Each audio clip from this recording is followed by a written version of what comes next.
Delighted to say that our hottest record in the world this evening comes from Bastille, and I have Dan from Bastille on the line. Dan, how are you? I'm all right, thanks. I am so excited to be here. Thank you so much for having us as your hottest record. We found out in band practice the other day and all lost our minds, so thank you so much.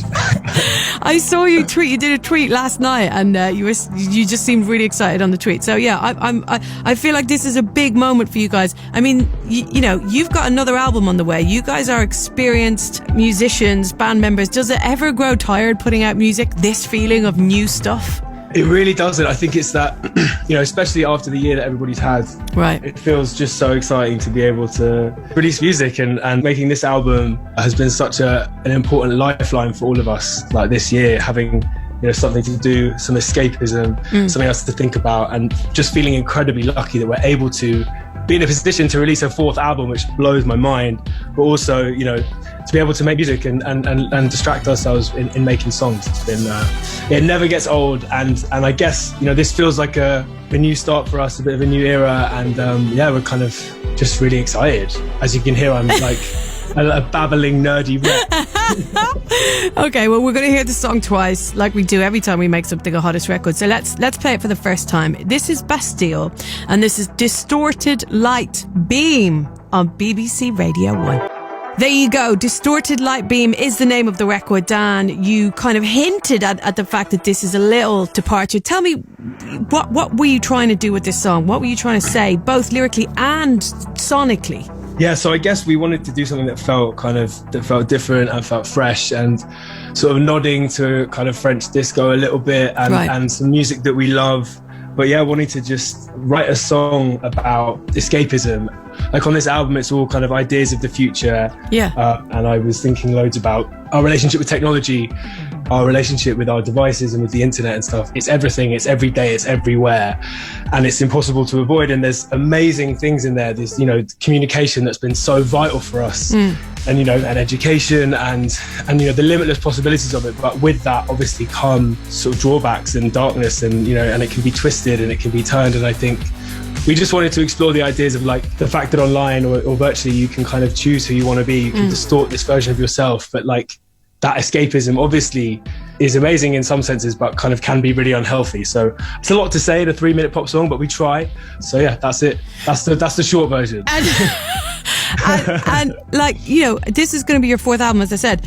How did you do things differently this time? Like, how will you remember this creative process as opposed to your other ones? I mean, obviously there was a global pandemic in the mix, which changes things. So that'll be the first. That'll be number one on the list of how we'll remember it. I think, you know, with us, we've always our process has always been the same. You know, I've always written the songs, worked on them with the guys, and then co-produced with Mark Crew, you know, who's been our long-time collaborator. But I think, despite the fact we were all isolated and locked away, it's the most collaborative album we've ever made. I guess it started with me working for other people and writing for other people and really loving that process. And I think we just thought, like, now felt like a time to mix up our process. We were so proud of having done everything ourselves, but we sort of reached out to some people we wanted to work with, collaborators, you know, really close friends in the UK, people in the US we'd never met before.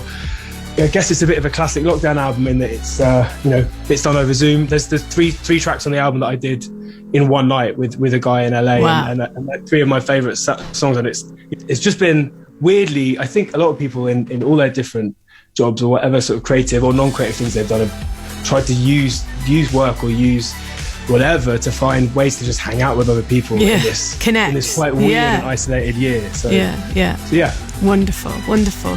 So I see that you guys are supposed to be playing some big festivals coming up in July. Have you missed the process of performing, Dan? And how have you guys been as a band without it? We've been planning to take a break as of March last year.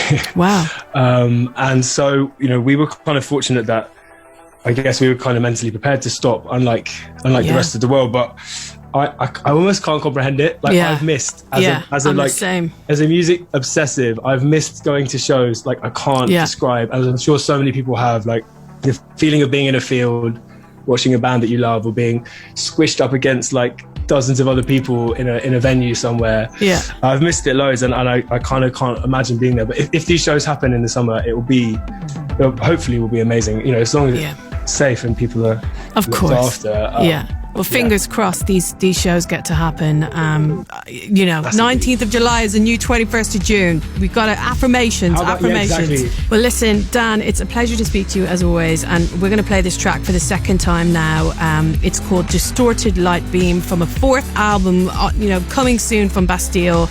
And I'm sure there'll be more conversations about that album to come, Dan. But for now, we're really happy to have this track on the show and lovely to have time with you. Thank you. So nice to see you. Thank you so much.